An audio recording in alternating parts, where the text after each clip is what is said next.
say to me in Bowers Game Here Corner? YouTube, I'm back again for another How to Play video, and today I'm very excited to teach you how to play Hocus Pocus Tricks and Wits card game. This is for 2 to 4 players, ages 8+. Now the first thing you're going to want to do is break up into teams as evenly as possible and sit on the same side of the table as your team. So right now I have a 4-player game set up, and you can see the 2 green players are over here, the kids, and the 2 purple players, the witches, are over here. Next, you're going to make sure that every player has a player reference card. You're going to shuffle up the green deck of cards, you're going to shuffle up the purple deck of cards, and then you're going to deal 3 cards to each player in the game. So the witches get purple cards, and the kids get green cards.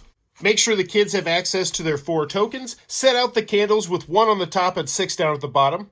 Place the dice in the center where everyone could reach them. Next, you're going to take all the black-backed Hocus Pocus cards. You're going to shuffle them all up. You're going to deal 9 to the center and then deal 1 card to each player. And if a player is missing a teammate in the 2 or 3-player version of the game, then that player gets 2 Hocus Pocus cards. So now the game's all set up, but we need to talk about the Hocus Pocus cards because there's 4 different types you're going to see in the game. So the first one, and the most important, is the book. At the end of the game, once the candle is completely gone out, if you have the book in what's called your stash, which is a section of Hocus Pocus cards in front of you, then your team wins the game. But it's not that simple, because the next Hocus Pocus card we need to talk about is the special. If you end the game with both special cards, your team wins. So if you have 2 special cards in your Hocus Pocus area in front of you down here, your team wins the game even if the other team has the book. Next, we have the match a pair card. And if you ever have 2 of these cards in your stash, you can reveal them at the end of your turn, and you get to roll the dice twice. We'll talk about the die a little bit later. But then the 2 match a pair cards you revealed are discarded out of the game completely. Last, we have It's a Trick. And if an opponent swaps or pushes this card from your stash, once again, your area right in front of you, then you get to roll the die after they do it. So they still get to do the action, but you get to roll the die as a nice consolation prize. But now that you know how to win the game, let's talk about what you're going to do during the 6 rounds of the game. So first, each player is going to look at their hand of cards, and they're going to play 1 action card face down. Once everyone's done that, all players are then going to reveal their action cards, and they're going to look at the numbers in the upper left-hand corner. And then starting with whoever has the lowest number, you're going to take that action and then move on to the next number. So for this round, we would have this 8 go first, and then the 11, then 29, and then 34. So these cards will do a variety of different actions. So let's talk about the buzzwords you're going to see on some of these cards. So first you'll see take, and this just means you're going to take any one of the Hocus Pocus cards from the center, not from someone else's stash, and put it into your stash. And there's some specific rules on how you have to organize your stash, but we'll talk about that in a couple minutes. Next, you'll see the word swap on a lot of these action cards, and that means you can swap any 2 Hocus Pocus cards, no matter where they are.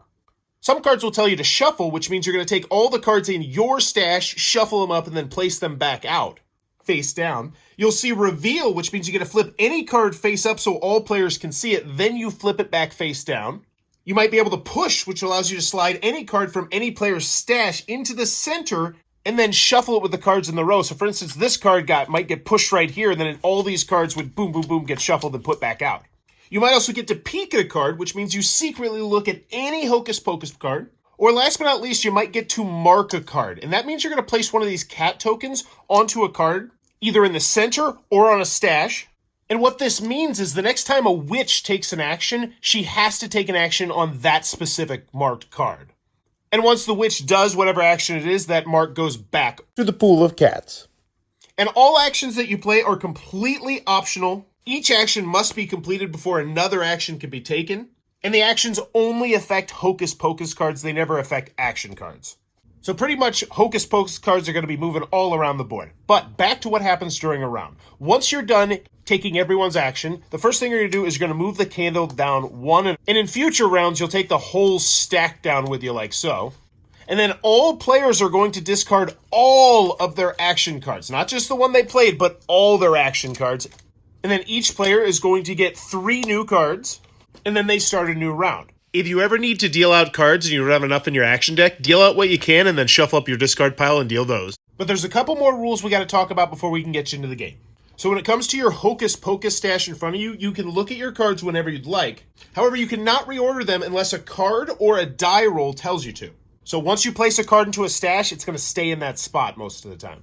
You can also never have more than 3 cards in your stash. And before you would take a 4th card, you would have to get rid of one of the 3 cards you have down here and place it back into the center before you even see your 4th card. Now, one minor tweak to the 3-player version of the game is that if you're on the team that has 2 players, you can only have 2 cards in your stash, whereas the player by themselves can still have up to 3 cards. Now, when it comes to table talk, you can say anything you want, you could lie, you could tell the truth, but you have to make sure that everyone at the table hears everything you say. Now, I know you're thinking we haven't really talked about the die much, but absolutely everything you need to know is on the die reference right here. And the push, shuffle, peek, all that stuff we talked about earlier is what you're going to find on this card. However, on the back of this card, we do have the last minor tweak, which only takes place in 2- and 3-player games. So if you don't have a teammate, you may do a shadow action each round immediately before or after you use your action card that you've played. And these shadow actions will change from round to round to round.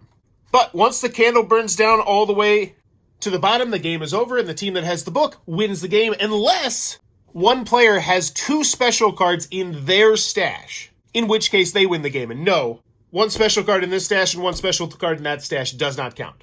It is also possible that neither team wins, in which case, play the game again, you both lost. But that's how you're going to play Hocus Pocus Tricks and Wits card game. If this helped you out, please consider giving it a thumbs up. Also consider supporting the Patreon down below or subscribing, as it helps me out a whole bunch. But go have some fun, and thanks for your time, YouTube. This video is brought to you by all of my amazing Patreon supporters, and I would love it if you would join their ranks and have your name immortalized in the end of many of my videos for the end of time. But consider for only $1 a month, and as always, thanks for stopping by.